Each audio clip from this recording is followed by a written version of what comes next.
Oi, pessoal. Bem-vindos ao podcast da Objective, o TechByte. Nós estamos aqui para falar de tecnologia e negócios, né? Uma conexão que sempre deu muito resultado e cada vez mais dando mais resultado ainda quando a gente fala do momento atual que a gente vive. Sou Jorge Selmer, CRO da Objective, e aqui a gente está para falar sobre dados com uma convidada muito especial. Tá joia. Obrigado, Selma. Eu sou André Gutierrez, sou Head de Parcerias Estratégicas também na Objective. E a pergunta de hoje é simples. Os dados para você são um custo, um armazenamento, um estorvo, ou você está realmente conseguindo tirar valor desses dados, transformando isso numa vantagem competitiva? Perfeito, André. E acho que tratar dados de forma estratégica é sempre um desafio, né? A gente vê o mercado sempre com desafios para estruturar a fundação, estruturar o dado com o objetivo de tirar diferenciais competitivos para negócio. E a gente vai falar aqui com uma pessoa que conhece muito isso, tem uma história muito bacana nessa trajetória de dados e conexão com o negócio. E se você é líder de negócio ou de tecnologia e está preocupado com extrair esse valor, seja para fraude, crédito, risco ou experiência do cliente, esse episódio é para você. Muito bom. Essa conexão de dados, de negócio e principalmente desse gap, né? Como conectar isso com IA, com uma regulação, né? A gente sabe que existem muitos desafios para isso hoje no mercado, então a gente vai trocar bastante sobre isso aqui no nosso episódio. E, bom, a nossa convidada de hoje é a Daniela Aveiro. Ela é Data Operation Director da Equifax, um dos maiores birôs de dados e informações do mundo. Tá? Referência global em inteligência para decisões. Daniela, seja bem-vinda ao TechByte. Bom, primeiramente, obrigada, Objective, pelo convite, pela parceria, né? De estar hoje aqui com vocês para falar sobre um tema tão incrível que são os dados, né? Tecnologia. Minha vida toda, minha carreira toda foi em tecnologia, está sendo, né, em tecnologia e dados. Eu acho que vai ser um papo bastante bacana para a gente poder falar, né, sobre o momento atual, o que a gente, né, já vivenciou, um pouco de trocas, né, da nossa jornada e o que vem por aí, né, principalmente o impacto dos dados nos dias de hoje, né. Então, obrigada. Perfeito.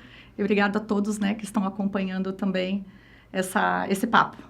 E aproveitando esse gancho da carreira, quando é que você percebeu assim, que a operação de dados podia ir muito além de manter as coisas funcionando e mais focado em como tirar esse valor, impacto real no negócio? Eu trabalho com dados desde 96. Praticamente cresci, né, com os dados. Eu acho que quando a gente começa, né, nessa jornada, nossa preocupação é muito em relação a pipeline, infraestrutura, o dado está disponível, né? O dado está acessível. É muito mais como operação, né? Reativo, né? A área de negócio pede, como engenharia, como tecnologia, né? Muitas empresas têm área de tecnologia, área de engenharia e não uma área de dados, né? Ter o dado ali à disposição da área de negócio, né? E ao longo dessa carreira, né, de 30 e pouquinhos anos, né? Não que eu seja tão velha assim, a gente acaba percebendo que o dado ele tem um valor muito importante, né? E na minha carreira, na primeira, né, jornada da minha carreira foi no segmento de telecomunicações, a gente tinha muitas informações, muitos dados, né, de mais na época de 70 milhões, né, de terminais e de telefones. E a gente começou a identificar que esses dados ele poderia ajudar o negócio de alguma forma, né? Gerar insights para a tomada de decisão, não só de telco, mas também para os nossos clientes de telco, né? B2B principalmente.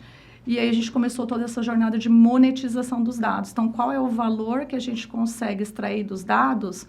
Não o valor simplesmente na venda, né, da informação, mas o valor mesmo, o insight para a tomada de decisão. Então, qual que é a correlação, né, de uso de um serviço de telecom para uma tomada de risco de crédito? Qual que é o uso de um telefone, de um smartphone para o varejo, né, para o segmento financeiro? Então, foi aí que começou a desabrochar, né, na minha jornada, o que mais extrair da informação. Então, a gente sai um pouco daquele papel de jornada, de esteira de dados de forma reativa, mas com uma proposta de valor mesmo para o mercado, né? Então, eu acho que aí foi onde a gente começou a olhar também de uma outra forma, né? Na época era o petróleo, né? Já nos fala mais de petróleo, agora já é mais predição, é muito mais acelerado, mas a gente saiu de uma posição mais reativa para uma posição mais proativa do que extrair para a tomada de decisão, né? Para aporte de valor para o negócio. Muito bom, já vi que nós vamos ter um bom papo aqui. Daniela, assim, você falou de monetização de dados e tudo mais, né? Quer dizer, um cenário super avançado e é onde o dado tem o seu maior valor. Mas o que a gente vê no mercado, né? A Equifax é uma empresa que tem dado no seu core, né? Mas a gente vê muitas empresas que, apesar de falarem em tomar decisões baseadas em dados, ainda tem seus dados desestruturados, sem acuracidade, né? Uma dificuldade muito grande entre o gap do dado estruturado e preparado e da tomada de decisão. Qual o caminho que você vê para essas empresas que estão nessa jornada, no início ou no meio delas e ainda não estão bem estruturadas, para que elas deem passos na direção correta? Eu acho que tem uma tendência, né, pelo menos do que eu tenho visto, que toda empresa que começa, né, nessa jornada de dados se preocupa muito com o investimento em tecnologia, infraestrutura, né, e gastar rios e rios de dinheiro pensando em ter o maior data lake, né, maior volumetria de dados, maior velocidade. Eu penso que o caminho deveria ser um pouquinho diferente, né? Então, primeiro pensar num caso de uso, né, numa dor que o mercado tenha, criar um MVP com os dados existentes ali para resolver aquele problema e, dando certo, aí sim, fazer ali um marketing, um barulho com aquele case de sucesso, antes de escalar qualquer coisa.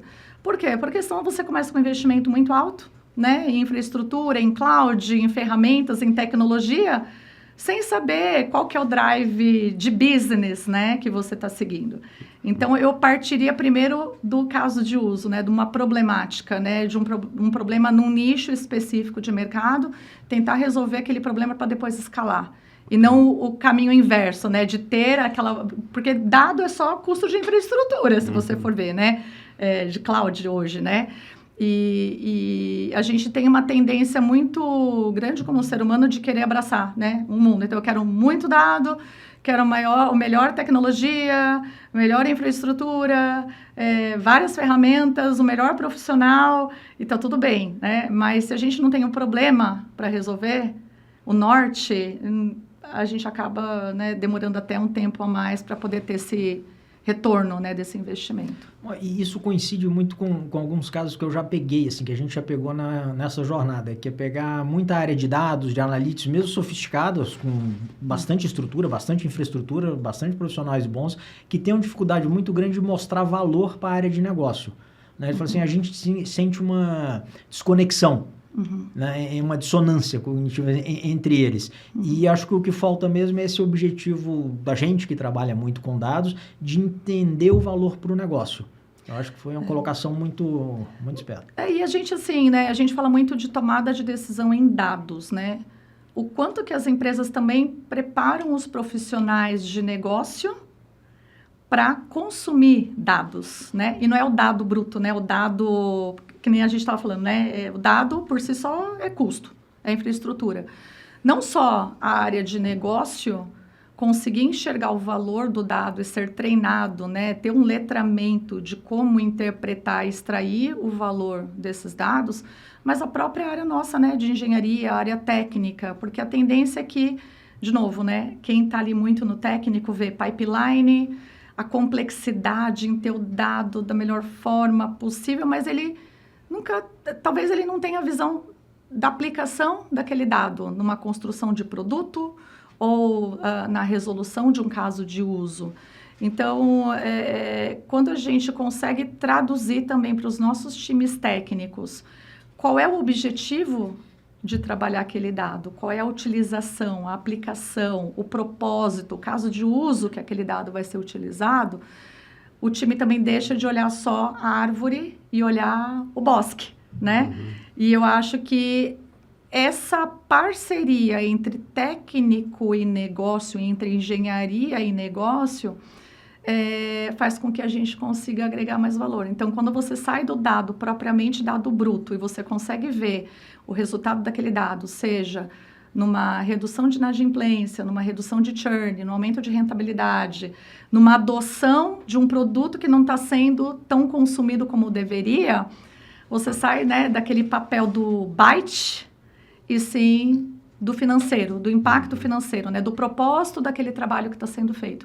Então, eu entendo muito isso. Tem que ter essa parceria, né? Tem que andar bem junto, porque senão não funciona, né? Muito bom. Aí você pegou alguns ganchos importantes, né? Que é essa conexão com o negócio, o ROI, né?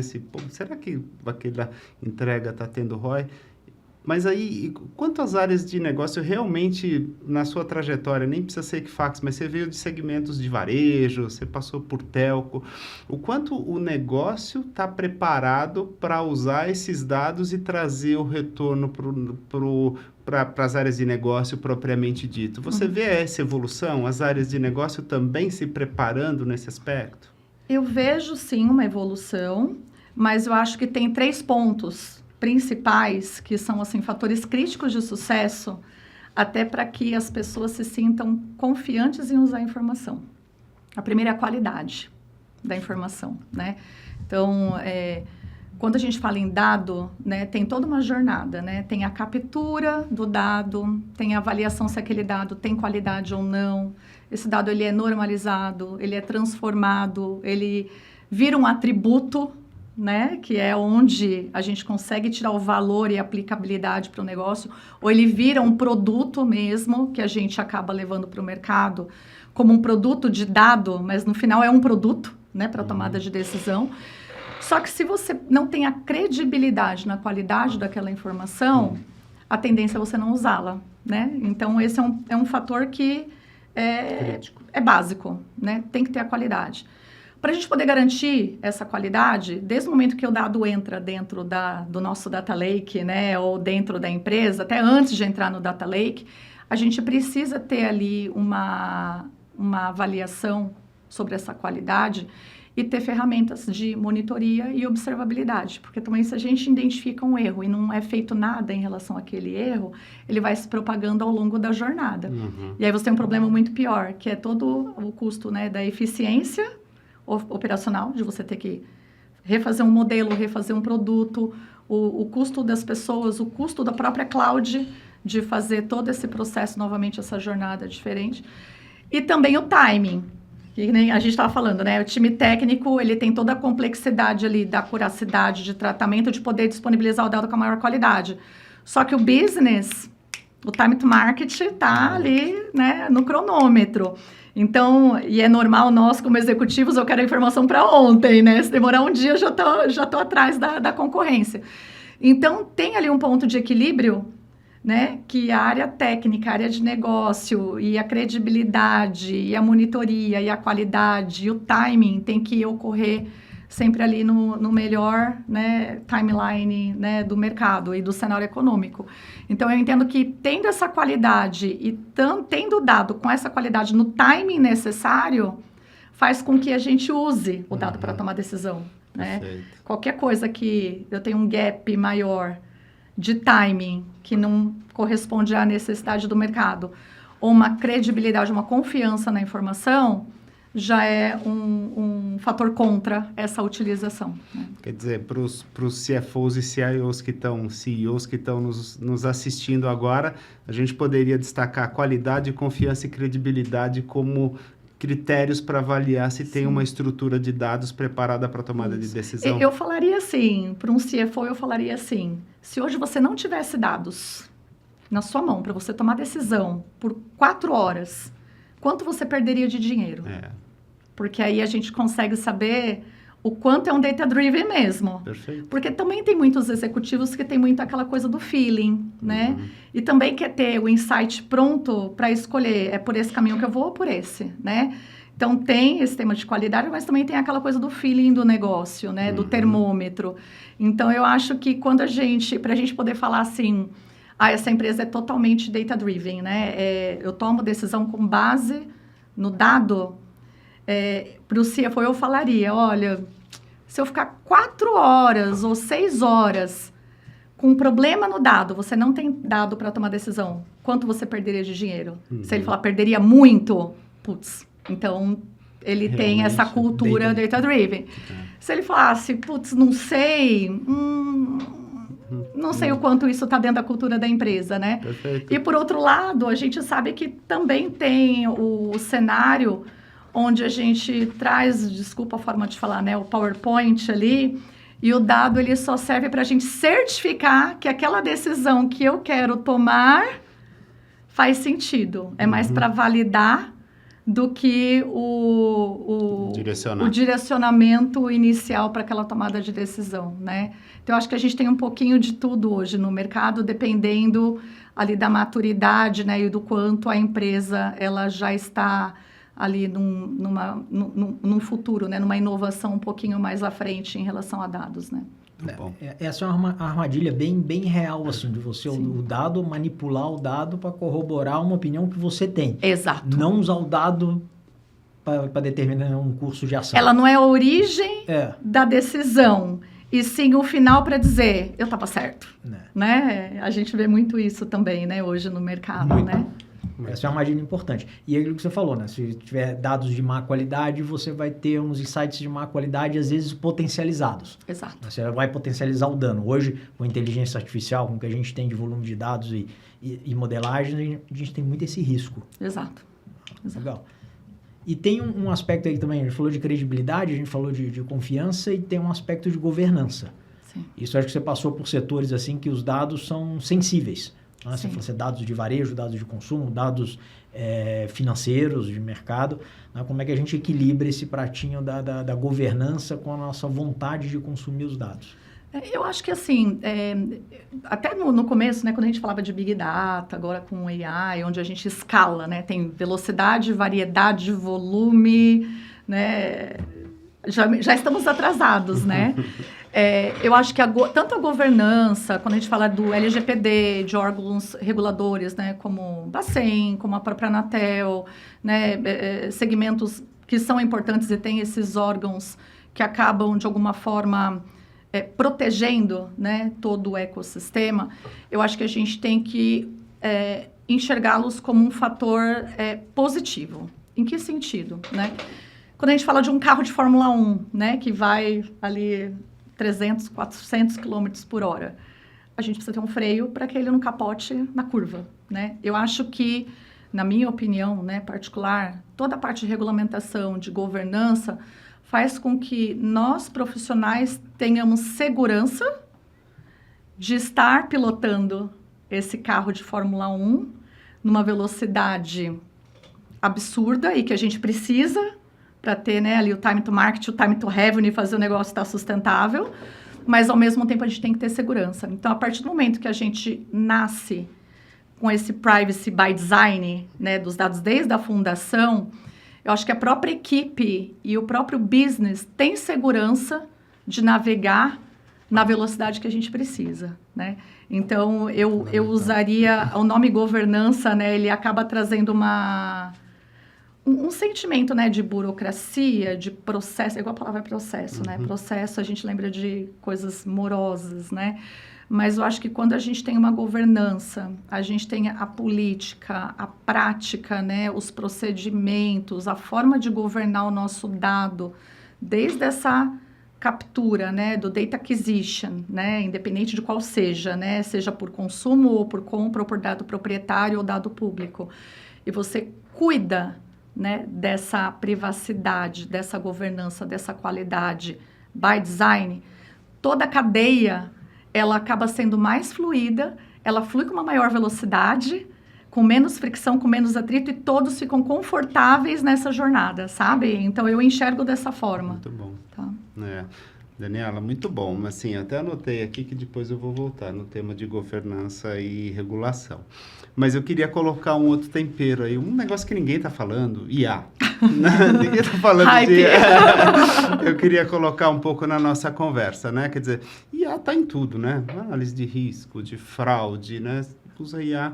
O que mudou no tabuleiro com a entrada da IA e no contexto de que todo mundo quer IA, mas ninguém sabe ao certo como usar, onde usar ou como tirar o resultado correto da IA? O que mudou no tabuleiro com a chegada da IA para você que tem uma experiência grande na área de dados? Como eu falei, né, eu venho de uma carreira aí de mais de 30 anos, né, em dados, então eu peguei, né, toda a parte ali do BI, né, de fazer modelos com SAS, né, depois a gente começou com RStudio, Python, né, Machine Learning, Deep Learning. Você pegou a jornada toda, né? RPA no paralelo, né, com as automações também, que é um pouco, eu entendo que não na mesma proporção, mas vem o mesmo sentimento, não só para a equipe, mas também para o mercado em relação à IA, né, no sentido de vou perder meu trabalho, como que o mundo vai funcionar depois da IA, enfim. É uma coisa que a gente está vivenciando, não tem caminho de volta, eu falo que é um caminho de ida, não tem muito o que fazer. Eu acho que vai potencializar absurdamente aquilo que nós, seres humanos, não somos capazes de produzir, mas no sentido de escalar e volume. Mas tem um ponto que eu acho que é primordial, que é a matéria-prima do que a gente vai colocar como alimento, né, para essa IA. Por mais que temos IA generativa, né, tudo que a gente já está vendo no mercado, sem ter uma governança, sem ter a qualidade, sem conhecer o negócio, sem conhecer o que a gente quer como objetivo final, a gente não vai conseguir ter o maior proveito que a gente pode ter com a IA. A IA, ela escala, é indiscutível, né? A IA, ela vai conseguir processar e ter uma velocidade absurdamente superior ao que nós, humanos, conseguimos, né? Com o nosso cognitivo e com a nossa capacidade humana. Mas se a gente não tiver uma fundação muito bem feita em governança, em qualidade, em políticas, em segurança... a gente fala, né? A gente só vai escalar o problema, né?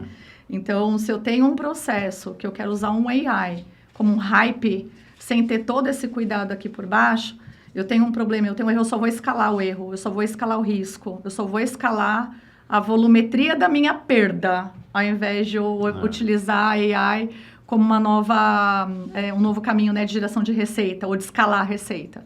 Então, eu entendo que o bambu e o arame na IA não vai funcionar, porque depois eu vou ter um custo lá na frente muito alto.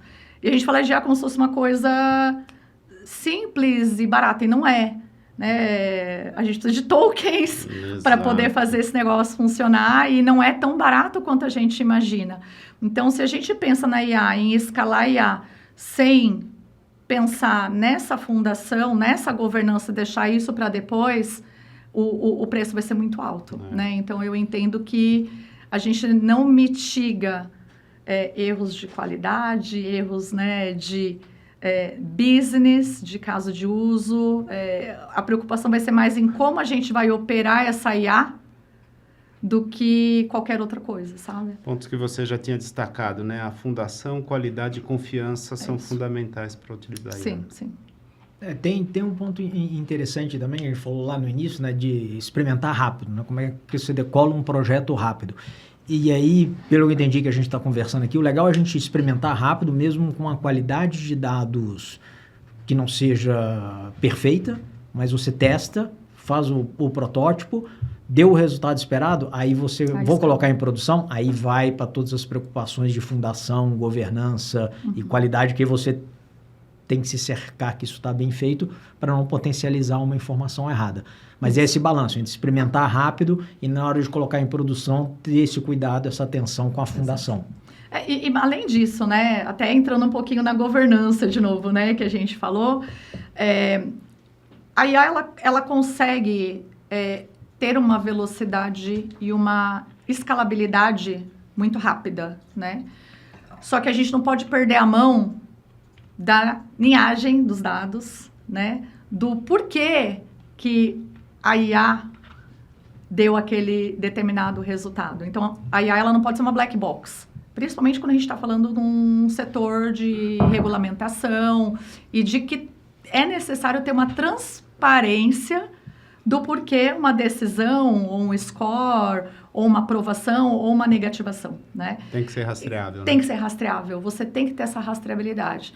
Então, eu acho que a gente tem que ter uma responsabilidade nessa utilização da IA. Não é usar porque é hype, ou porque está na moda, ou porque todo mundo faz IA, ou todo mundo fala que faz IA, ou que usa IA, né?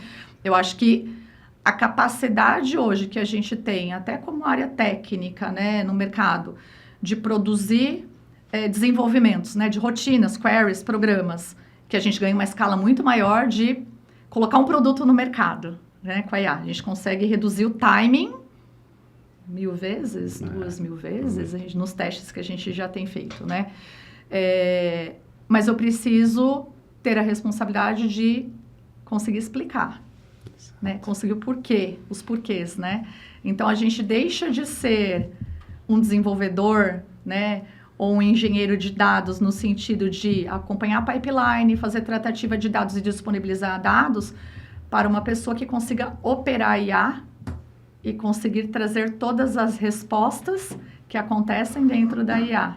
Principalmente respostas que são importantes para a regulamentação, para a transparência no mercado, do porquê de uma decisão, ou porquê de um score, ou porquê de uma aprovação ou uma negativação. Né? Esse é um negócio interessante de explicabilidade, porque a gente que vem de programação, a gente é acostumado a dizer, né, programar, dizer o que a máquina precisa fazer. Agora, com essa IA generativa, que também foi treinada e você precisa de uma qualidade de input, você tem que se preocupar também em dizer o que ela não pode fazer. Você não pode seguir esse caminho, você não pode seguir por esse trajeto, você não pode fazer essa análise, você não pode buscar dados do lado de fora. Muda um pouco a lógica de programação que a gente aprendeu, que a gente cresceu com ela. Sim, sim. Eu acho que é mais a gente explicar o como do que o que. Né? Até quando a gente fala de uma coisa super básica, né, ali de ChatGPT ou de Gemini ou, né, o próprio Claude, quando você escreve os prompts, né, dependendo de como você dá o comando, é o que ela vai entender, né? Se você pede, eu quero um tênis azul, ela vai te dar um tênis azul. Eu quero um tênis azul com uma estrela, mais que o azul seja um azul, né? Ela vai, obviamente, quanto mais você ensina e você detalhista ou a forma como você dá o comando é o que ela vai produzir. E eu acho que aí é um ponto que você falou, né? Aí é pro bem e pro mal. A partir do momento que a gente delimita e coloca as regras de negócio e o que a gente espera, é o que ela vai gerar, né? E por isso que a gente falava, bom, a gente não vai ter uma redução de pessoas porque a IA vai substituir. A gente vai ter uma maior oferta de trabalho para quem souber trabalhar com a IA. Perfeito. Então, ela tem que ser uma aliada, né, na nossa jornada, e a gente está se reinventando, né, profissionalmente ano a ano. Então, a nossa capacidade vai ser a capacidade da gente conseguir, né, seguir a nossa jornada com a IA como uma ferramenta para potencializar aquilo que a gente já consegue fazer como ser humano, e não como uma inimiga, porque se a gente for pegar esse inimigo, a gente já está fora, né, só nessa frase. Isso acho que é legal, porque a gente vê muito assim, essa meta, todo mundo com medo de vai roubar meu emprego, mas ela vai destravar uma produtividade que hoje você não tem. É isso. Que é o que aconteceu em toda a Revolução Industrial, né? Desde a Revolução Industrial da máquina a vapor, passando pelo computador, pela internet, você aumenta a produtividade, e aí eu tenho uma visão muito humana disso. Isso pode gerar algum vale de preocupação no início, mas depois esse aumento de produtividade gera mais riqueza para a nação. Sim. Quer dizer, a nossa vida melhorou muito desde a Revolução Industrial para cá, por conta desse aumento de produtividade. É o que você falou, você vai fazer mais com menos e tem muito mais coisa para fazer. Exato, é isso mesmo. A gente sai um pouco, eu acho que assim, historicamente, né, o ser humano ele é valorizado pelo esforço que ele emprega no trabalho dele, né? Então, quanto mais volume, maior é a importância do meu trabalho, né? A gente tem uma sensação de que o esforço, o peso, o cansaço é o que diz que a gente está trabalhando muito. E, na verdade, isso já vem mudando, né? A produtividade cada vez mais é foco em resultado e não pelo tempo que você passa no escritório ou o tempo que a hora que você chega, a hora que você sai. É a sua capacidade de gerar resultado, né? Eu acho que a IA, ela traz essa ferramenta para que a gente consiga ser mais produtivo ainda. Em que sentido? A minha métrica de medida, até de performance da equipe, não é volume, né? Não é o tempo que a pessoa fica no escritório ou o volume de trabalho que ela tem. É o resultado que ela traz. É a entrega, né? É a entrega. Então, se todo esse trabalho repetitivo, todo esse trabalho que a gente pode automatizar, utilizando uma tecnologia, libera esta pessoa para que ela possa aproveitar esse tempo para análise, para crítica, para visão de negócio, para inovar, com o cognitivo que o ser humano precisa ensinar para a IA e que a IA ainda não tem, por que não? Então, esse profissional ele vai gerar muito mais resultado do que aquela volumetria de trabalho que ele fazia antes de uma forma repetitiva e que hoje a tecnologia consegue ajudar. Então, a gente sai de um papel operacional para um papel mais analítico, para um papel mais crítico, né? É um pouco daquela coisa, a gente tem filho, né? Assim, meu filho está demorando, daqui que eu faço, né? A gente hoje está nesse eu faço, né? Já passou, na verdade, né? A gente já está um pouco atrasado.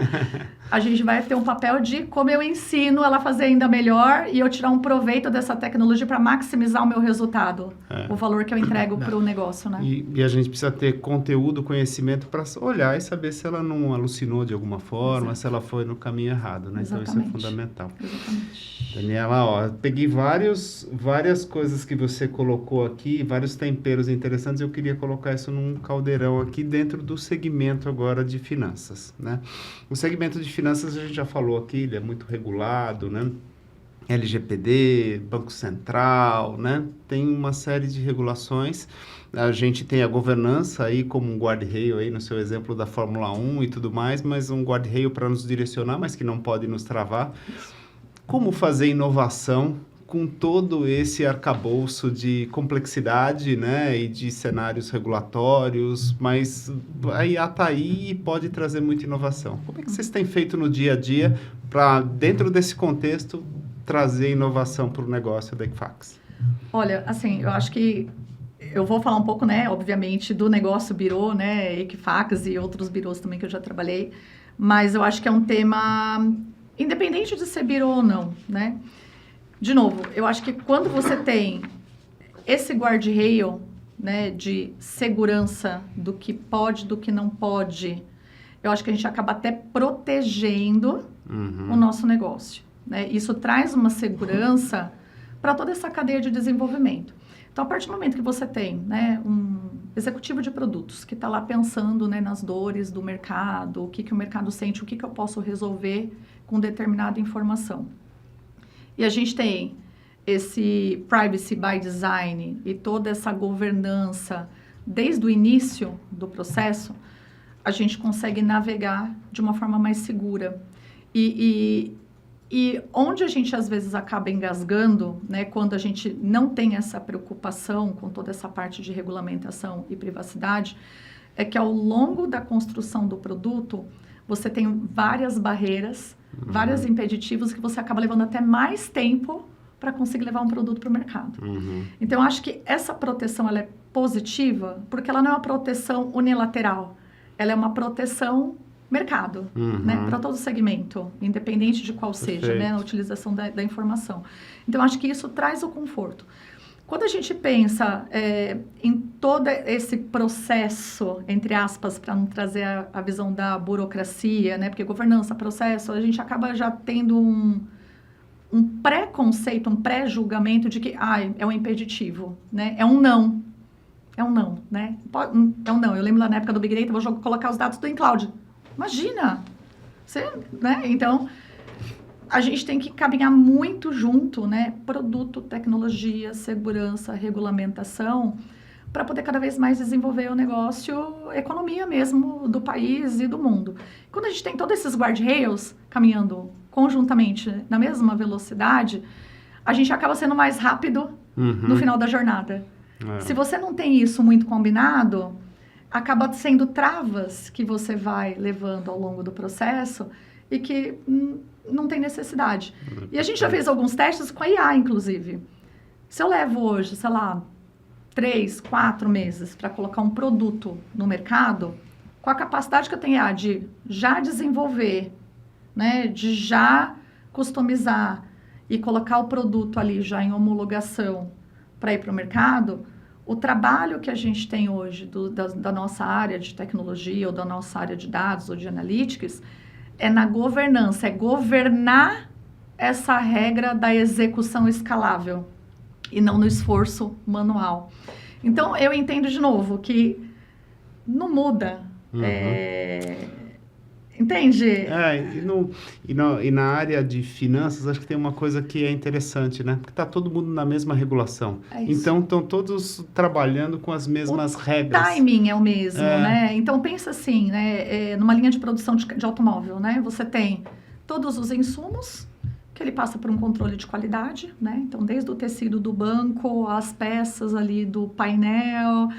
Ele cai numa linha de produção, você tem o timing ali da linha de produção de produzir o carro, testar e ele ir para o mercado, né?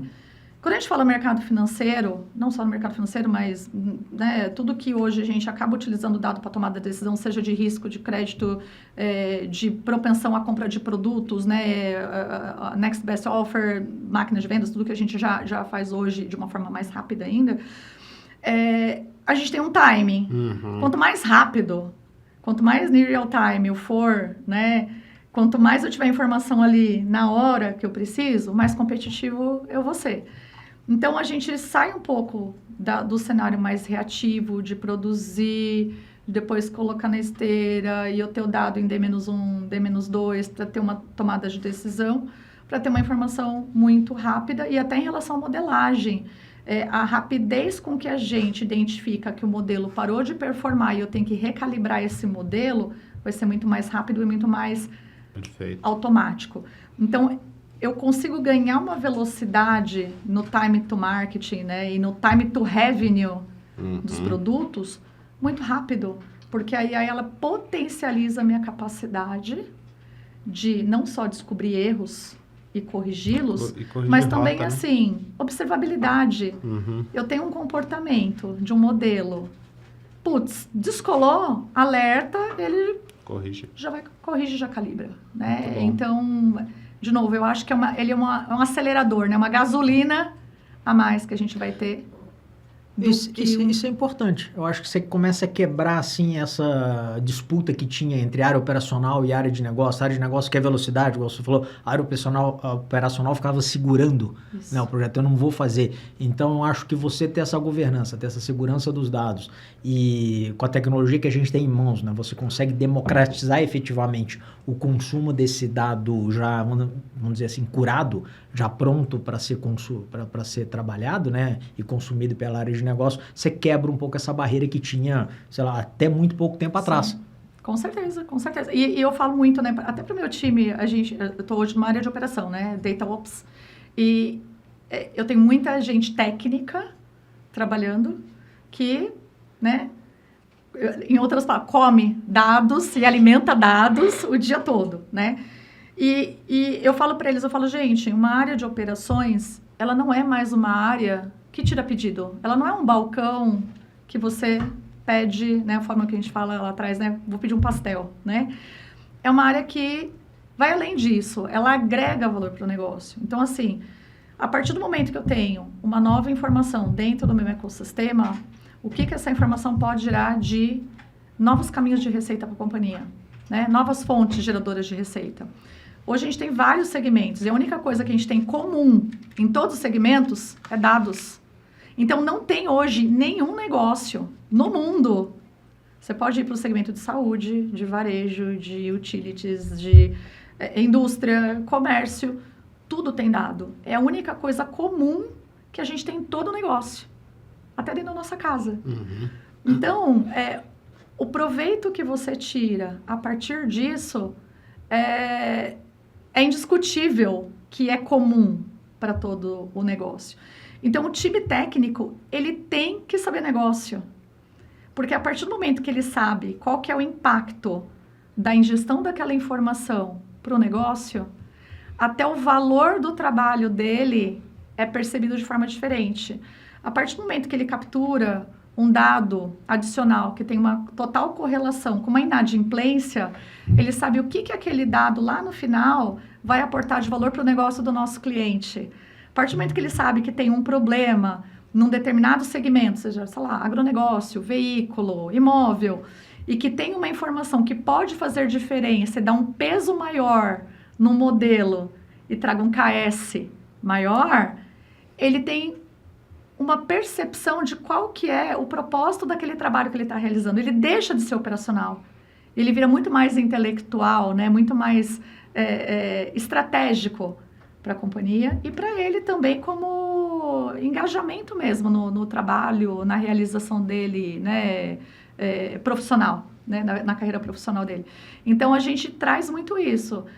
Você hoje faz o seu trabalho. Como que você pode automatizar? Se você automatizar, quanto tempo eu reduzo o SLA de entrega desse produto para o cliente? Eu reduzindo o SLA, eu reduzo o time to revenue. Eu reduzo o espaço de chegar à receita dentro da companhia. Eu reduzo o timing da entrada de dinheiro no caixa da companhia. Eu reduzo o timing de bater a meta do ano na companhia, né? E fricções também, que eu tenho um problema lá no meu produto. Putz, é o modelo que está errado. Será que é o modelo? Cadê a observabilidade? Cadê o dado que você colocou para dentro? Essa matéria-prima tem qualidade? Porque às vezes uma fonte de dado que não desatualizou, teve um problema ali no processo de ingestão, impacta totalmente ali o KS do modelo, a performance do modelo. Então, quando o time técnico consegue ter essa percepção da causa e efeito do trabalho técnico, o valor é diferente. Ele deixa de ser uma área operacional para uma área que geralmente é uma área que impacta na geração de receita, na geração de resultado, no impacto do negócio da companhia. Muito bom. Daniela, assim, a gente dá para perceber pela sua profundidade que você veio da área técnica, mas você consegue navegar pelo técnico, pelo negócio. Você falou de fraude, você falou de SLA, de entrega de resultados, você falou de vários pontos que tem a ver com o negócio.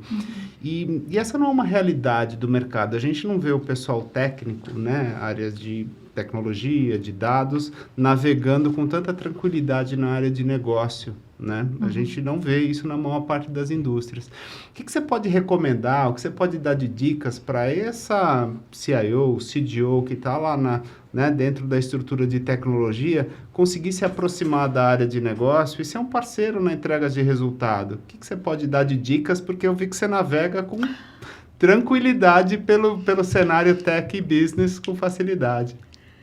Eu acho assim, eu acho que a gente, lá atrás, né, a gente tinha muito aquela coisa de, minha área cliente, né, minha área fornecedora, área cliente.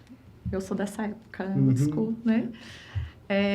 Eu não gosto muito de falar área cliente, eu não gosto de falar nem de cliente, eu gosto de falar de parceiro de negócio, né? Não só dentro da companhia, mas os próprios clientes que a gente tem hoje, eu falo que é parceiro de negócio. Por quê? Quanto mais eu entender o negócio do meu cliente, mais eu consigo estar com ele como sócio daquele negócio, tenho maior credibilidade, aprendo mais com ele e consigo, de novo, né, olhar o bosque, não só a árvore, né? A gente deixa de olhar só a nossa cozinha e a gente amplia repertório, amplia conhecimento, né? Então, eu acho que, assim, dentro das empresas, a gente também tem muito isso de área cliente. A área TI é minha área fornecedora, a área de TI é a área fornecedora para negócio. E não deveria ser assim. Deveria ser, como a gente fala muito na nossa empresa, One Equifax, né? Somos uma empresa, um negócio, uma unidade de negócio, né? E temos que trabalhar de forma muito parceira. Eu acho que todo aquele conceito do ágil das squads que a gente tem dentro das squads, né? O PM, o UX, a pessoa de dados, o engenheiro de dados, o engenheiro de software, o QA, o cientista de dados, todos trabalhando num único objetivo, ajuda muito essa democratização do conhecimento. Mas eu acho que a gente tem que provocar os nossos times, né? Em sair ali da nossa cozinha e olhar o bosque. Perfeito. Tem que ter esse letramento, tem que ter esse pushing, essa provocação, né? E quanto mais a gente provoca e coloca também o time em situações que muitas vezes são desconfortáveis, eu falo muito para o time, eu falo, olha, a gente não cresce no conforto, a gente cresce no desconforto. Então, se vocês estiverem confortáveis, vocês não estão aprendendo. Se vocês estiverem desconfortáveis, vocês estão no caminho correto. Então, eu tento, obviamente, com uma retaguarda, de estar junto, de apoiar e dar o drive, colocar também o time em situações que exijam uma discussão mais de business, ou escutar um pouquinho mais algumas reuniões que a gente está discutindo business, para que isso vá acontecendo de uma forma até que natural. Comigo foi um pouco diferente, porque eu sempre trabalhei com dados, mas assim, eu passei por engenharia de dados, por qualidade de dados, por analytics, por marketing direto, depois monetização construindo produtos, depois fui para go-to-market, depois fui para a área de operações mais de vendas, né, venda especializada, e de novo voltei para Data Ops. Então, eu acabei Fez uma jornada. navegando tanto no técnico, eu comecei programando mesmo, fazendo modelo, SAS, né, SQL, SAS, aquela coisa toda, modelagem estatística, e cheguei a ter experiência nessa frente mais de business, né, de conversar com o cliente, de escutar, né, o cliente. Mas eu acho que tem uma coisa nossa, como ser humano, que vai além de todas essas dicas, né, na minha opinião, né, que é a humildade para aprender.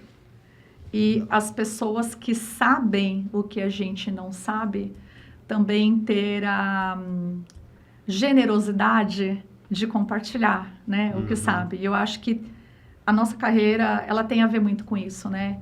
Quanto mais eu for humilde, né, e vulnerável, mostrar vulnerabilidade do que eu não sei, que eu preciso aprender, e eu ter uma contrapartida de alguém que tem essa generosidade também de compartilhar e também aprender o que eu sei e que a pessoa não sabe, aí eu acho que é o par perfeito. Então, isso é um pouco do que a gente tenta trabalhar no nosso dia a dia, né?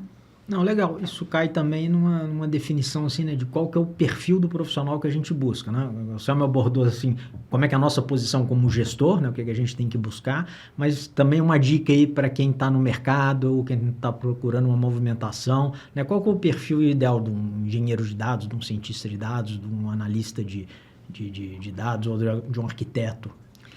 Assim, eu acho que no cenário que a gente está hoje, a pessoa tem que ter, né, uma noção de arquitetura, mas não falo de arquitetura de dados, é arquitetura no seu conceito, né? De entender como que as peças se encaixam, né? Como que a gente constrói um desenho de uma solução. Independente seja IA ou whatever, né? E a atitude da crítica, né? Você precisa ser questionador, você precisa ter uma atitude proativa, né? Quem está no reativo já foi, né?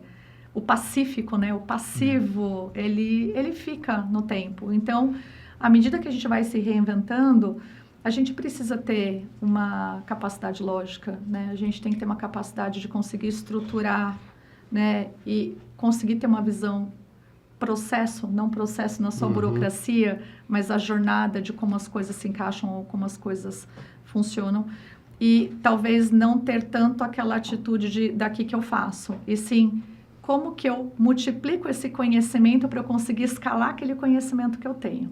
Então, acho que, falando em comportamento, seria isso. Agora, tecnologia, gente, não precisa ter uma capacidade de autoinvestimento nos dias de hoje. Não precisa ser old school, né, como na nossa época, de nascer em berço de ouro para fazer uma mega academia, né, de literatura. O acesso está aí fácil e todo mundo tem acesso hoje, né? A falta de acesso não é uma desculpa e não tem como ser mais uma desculpa, né, para a gente poder evoluir. Então, eu penso um pouco assim. Muito bom. Pô, a gente pode ficar uns 3 dias aqui ainda, né? O teu papo tá bom. Mas eu queria pegar um ponto que eu acho que você falou e que eu acho que ele é fundamental, né? Você falou de humildade, generosidade, questionador, o ser curioso. A gente no Object acredita muito no ponto da coevolução, né? Que a tecnologia está aí, mas sem boas pessoas, sem uma boa cultura de liderança, você não tira o resultado que você espera. Como é que você encara esse aspecto da cultura, da liderança, nesse momento de transformação que a gente está vivendo? Eu acho que tem um ponto, principalmente nesse momento que a gente está vivendo, de transformação digital, quase que incontrolável, né? Eu falo que um dia que a gente fica sem estudar, a gente já, né? Mesmo estudando todo dia, a gente já está atrasado, né? É difícil a gente conseguir ter toda essa velocidade. Mas eu acho que acho que o líder ele tem um papel muito grande na segurança emocional, da equipe, né? A gente, como líder, a gente tem uma responsabilidade de conhecer os nossos liderados, né, nossa equipe, mas não conhecer de forma rasa, é conhecer de forma genuína os seus potenciais, né, e os pontos que a gente precisa desenvolver, ou oportunidade de desenvolvimento. Quando você conhece o potencial, né, ou as características fortes da equipe, você consegue traduzir essas características em como que eu consigo fazer um reskilling ou evoluir esse profissional junto com tudo isso que está acontecendo, né? E dar essa segurança para aquele profissional. Como líderes, a gente tem que mudar claramente a nossa métrica de performance. Justamente para a gente quebrar aquele pré-julgamento, aquele sentimento que o ser humano tem de quanto mais eu faço, quanto mais tempo eu estou aqui, quanto mais volume de trabalho eu produzo, melhor profissional eu sou. E, na verdade, a métrica tem que ser diferente. A partir do momento que eu mudo a métrica de mensuração daquele profissional, fica mais fácil dele tangibilizar aonde é que ele tem que dar o foco, aonde é que ele tem que se desenvolver. E isso tudo acaba trazendo para esse profissional a segurança psicológica de que eu posso errar, porque eu estou no ambiente seguro, porque eu estou errando primeiro no modelo de MVP, testando para depois escalar. Então, tem que ter uma governança nessa forma de conduzir a gestão da área, né, e a gestão da equipe. Então, eu falo muito em disciplina operacional, que é eu faço pouco, pequeno, descubro o erro, testo, levo para o mercado, faço MVP com o cliente, coloco o cliente para testar, pego a percepção do cliente, melhoro, tá bom, escala. Putz, deu ruim, volta, eu tô errando em pequena escala, né? E a pessoa, ao mesmo tempo, ela sente que ela tem uma retaguarda, que é a segurança psicológica. Putz, não é que eu não posso errar, eu tenho medo de errar, eu tenho medo de desafiar, eu tenho medo de... Sabe aquela coisa de eu não posso ser proativo porque se eu errar, eu vou ser penalizado? Então, eu acho que nesse momento que a gente está da IA, principalmente dessa velocidade de automações e de ferramentas, a gente tem que trazer essa segurança emocional para a equipe. Senão, o que acontece? No dia a dia, aquilo que a gente precisa ter de informação para poder tomar decisão e evoluir com a IA, pode acontecer até um boicote. Muito similar ao que a gente vivenciou com RPA. RPA, né? A gente ia, né, nas áreas, falar, me fala como que funciona aqui o seu processo. Muitas áreas não abriam os processos, com medo de que a gente automatizasse o processo e as pessoas perdessem os seus trabalhos. No final, foi gerado mais trabalho com profissionais que conseguiam operar RPA e conseguiram maximizar resultado. Chatbot, mesma coisa, né? Então, eu entendo que nessa jornada, quanto mais a gente conhecer, quanto mais a gente estiver próximo, quanto mais a gente conseguir direcionar com base no conhecimento que a gente tem da equipe, menos risco a gente tem. Porque no final, esse boicote, o impacto final é direto no negócio. Muito bom. Né? Até para conectar com isso, né? Você falou de transparência, de uma segurança aí para fazer o processo do testar, né? Para inovar, você precisa poder testar, mas num ambiente controlado, dentro de processos, né? Então, eu acho que isso é muito bacana, até no momento que a gente está vivendo hoje, né? De IA, de inovação, de poder colocar isso para o dia a dia das companhias, né? Não, com certeza. E assim, isso, a gente, né, em 2004, foi mais ou menos quando eu entrei na área de analytics. Imagina que, na época, né, a gente fazia modelo usando chamadas telefônicas e eventos de dados, né, de telco. Imagina quantos trilhões de registros a gente processava por dia. Imagina se eu fosse esperar processar toda essa volumetria de dados para poder ter o resultado de um modelo. A gente nunca fez assim. O que a gente fazia? Uma amostra aleatória, significativa, para refletir o comportamento daquela modelagem. Deu certo, funcionou, agora aplica na base toda para a gente ver se o resultado, né, se comprovou. Então, eu acho que é muito de reinventar a roda, né? Que a gente vê, a gente está um pouco mais tempo na estrada. Modernizar, vai. Modernizar. Modernizar. Isso, é um pouco do mesmo, né? Então, Vamos pilotar, porque pilotando a gente consegue ter o resultado rápido, a gente consegue ter o turno rápido, a gente erra rápido, a gente conserta rápido. Você comprova a tese? Comprova a tese antes de escalar. E é um pouco do que a gente já fazia antes com modelagem. Né? Mesmo em SPSS, em SAS, a gente já fazia isso, né? Então, eu acho que a literatura, a técnica, né? Essa fundação de segurança, de novo, e de governança, ela funciona muito bem, porque também se errar, você erra numa escala menor. Exato. A partir do momento que você não testa e não faz esse passo, ou não tem essa fundação muito boa, e já coloca isso para escalar na IA, ao invés de ganhar dinheiro, você vai perder dinheiro. Né? Não é sobre isso. E é um prejuízo muito maior na escala que a gente tem hoje, né? Que a gente está com uma Ferrari, a gente não tá com... O acidente é mais grave. O acidente é mais grave, exatamente. Não, é interessante. E esse aspecto da preocupação com um profissional, né? Como é que você faz ele se adaptar a esse mundo novo, porque e todo mundo tem as suas diferenças, os seus gatilhos para trabalhar mais, nem todo mundo funciona igual. Né? Antigamente você tinha uma cultura assim de eu vou cobrar porque eu sei do teu potencial, mas eu tenho que saber cobrar, não tenho que cobrar, eu tenho que motivá-lo a tirar mais do potencial dele, não desafiá-lo sempre. Né? E dar essas condições de segurança. Não é que você falou, um bom líder, ele vai desafiar o profissional, mas ele sabe que ele está seguro. Ele sabe que ele pode arriscar, ele sabe que ele pode dar um passo além, que ele pode ser um pouco mais criativo do que a normas e procedimentos que a gente há décadas trabalhou com isso. E o ambiente de confiança, né? A ambiente liderança tem a ver com confiança e respeito, né? Eu falo, eu sou um pouco pragmática em algumas coisas, né? Eu falo sempre pro time, confiança a gente não ganha, a gente tem. A partir do momento que eu tenho que ganhar sua confiança é porque ela já foi quebrada. E é muito difícil você recuperar a confiança. E falando numa empresa, recuperar posicionamento, marca, credibilidade, reputação. A reputação a gente demora muito tempo para construir. A perda da reputação... É um instante. É um instante. E o custo de você recuperar, se você conseguir recuperar essa reputação, ela é muito maior. Exato. Então...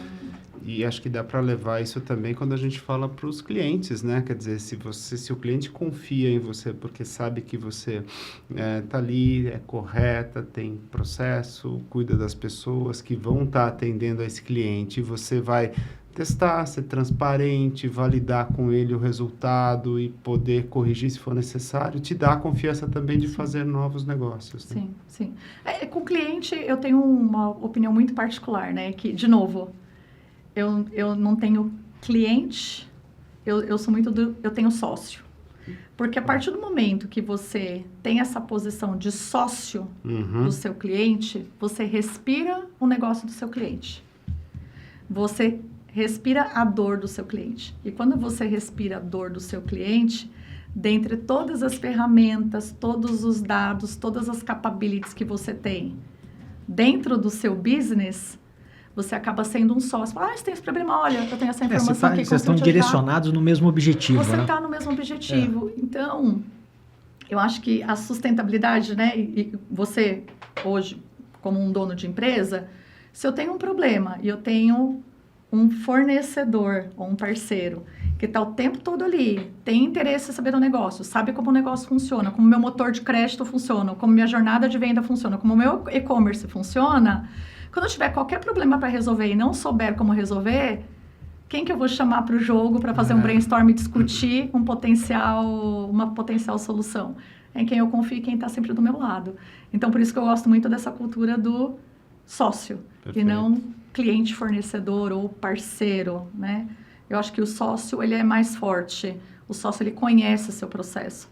Ele conhece as suas dores, ele sabe a sua vulnerabilidade e também, né, os pontos que você tem potencial, né? Ou é a sua potência nata. Então, eu acredito muito nessa estratégia, sabe? Mais do que tirar pedido, né? Sem dúvida. Acho que confiança faz a diferença, né? Para a gente que está no mercado e com os sócios, né? Até anotei aqui, com os nossos sócios clientes, faz a diferença, né? É para quem ele vai ligar, é para quem ele vai, deu alguma coisa errada, confio na Daniela, então vou ligar para ela que ela vai me ajudar. E aí tem o cenário do CNPJ e do CPF, né? Os dois são muito importantes nesse aspecto, né? Muito bom. Eu acho que a gente falou de muitas coisas legais até aqui, né? De governança, de cultura, de dados, de estratégia, de negócio. Se a gente pudesse pensar em uma recomendação final aqui para quem está querendo acelerar no caminho certo, né?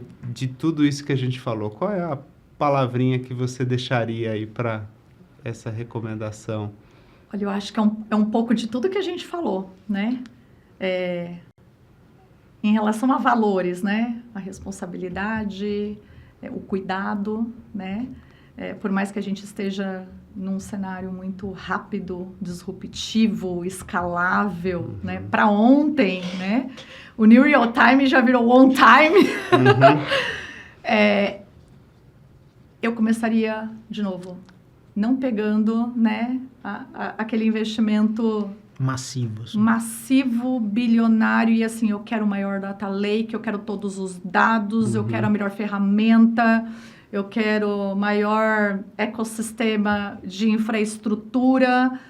Eu pegaria um executivo bom, que consiga olhar o mercado e entender dores do mercado. A hora que eu conseguisse ali, né, nesse use case discovery, entender a dor e saber como que eu posso resolver na velocidade, né, e no timeline que o mercado precisa, e eu testar essa hipótese e der bom, aí fazer muito barulho. E depois desse barulho, você vai aumentando os seus use cases. Perfeito. E quando você vai, você já tem um ecossistema que você deseja, né? Eu acho que você começar grande, sem saber...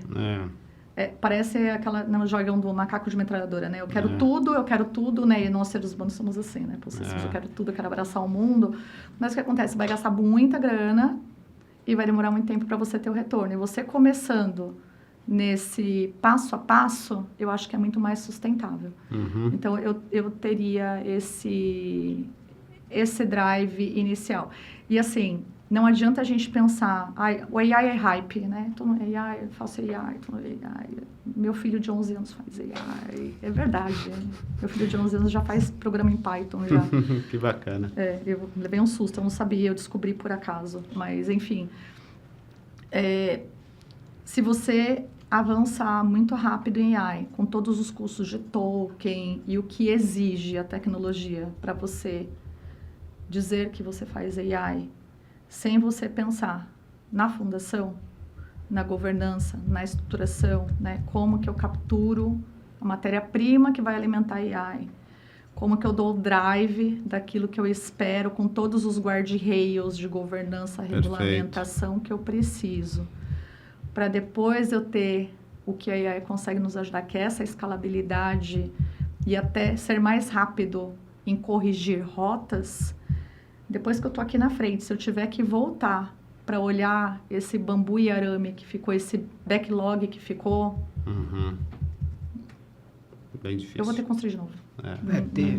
Ter um olho para o problema que você quer resolver, ter um ambiente seguro para fazer experimentação, seguro, né? Tanto seguro tecnologicamente, mas também seguro no psicológico das pessoas, no potencial. E depois preocupar com as governanças e guarda-reios, assim, para poder escalar. É isso aí. Tudo que a gente falou é minha síntese, não tem atalho para isso. E assim, e de novo, né? Eu posso estar errada na forma como eu vou falar, mas a gente não está inventando a roda, né? Eu concordo. É um pouco do mesmo, numa escala muito maior, e numa responsabilidade que vem na mesma... força, né, no mesmo tamanho dessa escalabilidade. Talvez uma velocidade maior, mas com a mesma responsabilidade. Com a mesma responsabilidade, exatamente. E vai trazer um ganho de produtividade muito grande para a gente. Eu acho que a gente vai ter mais prosperidade. Como consumidor, muda a forma da gente viver. Total. A forma como a gente consome, né? Na forma como a gente humanamente é capaz de consumir na mesma velocidade que as coisas vão chegar. Então, muda a forma de vida, né? Mais do que corp, né? Mais do que business que a gente fala, muda a nossa forma de vida. Né? Eu acho que com a pandemia já teve uma mudança, né? Mas agora eu acho que é mais forte a forma da gente. E eu acho que a gente vai perceber muito essa mudança, né? Porque a gente viveu outras etapas, diferente dos nossos filhos que já estão nascendo neste mundo, né? Com inteligência artificial para tudo que é lado e tudo mais. A gente vai perceber muito isso, mas o mundo mudou e a gente tem que estar nessa onda, né? Felizmente. Quer ver uma coisa? Esses dias eu estava pensando e discutindo com um colega meu no trabalho. Em todas as empresas que a gente já passou, geralmente a área de negócio demanda. Olha só que coisa interessante. A área de negócio demanda. Eu quero criar produto, eu quero criar serviço, eu quero, né, novas linhas de receita. Geralmente a gente tem um comitê ou uma priorização do que dá mais dinheiro, porque a nossa capacidade de desenvolvimento é limitada. Imagina um cenário onde a nossa capacidade de TI, de desenvolvimento, não tenha limitação. Verdade. E o gargalo vai ser no business. Por quê? Eu já não tenho mais aquele ponto de não tenho capacidade de desenvolver um produto. O produto que eu levo antes 2, 3 meses, 6 meses, eu faço em 40 minutos. Estou dando uma suposição aqui. Mas Será que nós vamos ser capazes de ter criatividade e novas ideias e inovação na mesma velocidade, na mesma proporção da nossa capacidade de desenvolvimento e produção? O gargalo, ele virou... Ele inverte, muda, né? ele se inverte. Eu não tenho mais uma barreira, um impedimento que eu sempre tive na minha vida inteira, que é capacidade tecnológica. Capacidade, fila, né? Pô, eu tenho uma capacidade de te entregar prioridade. Né? Então, olha que coisa... E aí entra muito o que você falou, né? De poder olhar para essas coisas que são diferenciais de negócio, olhar para resultado, poder testar rápido, né? E poder validar e aí botar numa esteira de operação. Exatamente. Né? Então, quer dizer, tudo que a gente falou aqui, tudo que a gente vivenciou em alguns anos para trás, mas entra forte na área de negócio. Sim. Entra direto na operação. Será que a área de negócio não vira um gargalo? Será que vamos ter pessoas com uma mente mais de inovação, de criação de novas linhas de negócio, do que... Entende? Não, e aí, de novo, a gente vem para o ponto de pessoas. Quem tiver pessoas boas, né, vai ter diferenciais de negócio. E vai ter, então, quer dizer, né, como o Jim Collins falava, né, quanto mais gente boa você botar no barco, mais o seu barco vai acelerar. Isso. A gente sai de um patamar de execução para um patamar de quem pensa mais. De estratégia. Né? Exato. Quanto mais você pensar, eu acho que mais empregabilidade você vai ter. Quanto menos você pensar... E quanto mais conteúdo você tiver... Repertórios, mais... Ó, gente, o papo tá bom, mas eu vou ter que... Nós vamos ter que encerrar e eu acho que nós vamos ter que marcar outro. Foi muito boa a conversa e acho que tem papo aqui para muito tempo. Falar de dado, de aplicação de dados, de negócio. Isso é o que me motiva no dia a dia, é o que, né, me dá ali combustível, né, para seguir aí nessa jornada e aprender, né? Porque no final a gente está nessa vida para cada vez mais aprender, trocar, né? E se desenvolver. Então, muito bom. Foi demais. Gostei muito da conversa, da troca. Fantástico. Gostamos pra caramba. Né, André, o que você achou? Foi bom? Não, achei que foi ótimo. A gente refletiu de psicologia, história e negócio e dados. Para mim foi fantástico também. Bem legal. As provocações foram muito boas. Sim. Muito boas. Daniela, e vamos aprendendo, né? Vamos aprendendo. Vamos aprendendo cada vez mais. Obrigado. Acho que se vocês quiserem deixar um recado final aí daqui a pouquinho a gente se despede do público. Eu acho que foi incrível esse papo. Eu acho que a conversa, a comunicação são sempre, né, boas trocas que a gente vai fazendo. Como eu falei, né? A gente vai aprendendo cada passo, né? A cada troca. Eu acho que essa interação humana que a gente tem, independente de qualquer outra coisa, tem muito a ver com pessoas, né? Eu acho que quanto mais a gente interage, quanto mais a gente tá ali, né, de peito aberto para trocas, a gente vai evoluindo, né? Não só como profissional, mas como ser humano, né? Como humanidade, digamos assim. E foi incrível essa experiência aqui, esse papo com vocês. Espero, né, ter também trazido aí um pouco do que eu vivi nessa jornada e continuo vivendo, espero viver por muito tempo. Com certeza. E então aí, vamos falando. Muito bom. Não, joia, também. Já podemos encerrar. Boa. Daniela, então, muito obrigado. Foi fantástico o papo. André, parceiro, obrigado.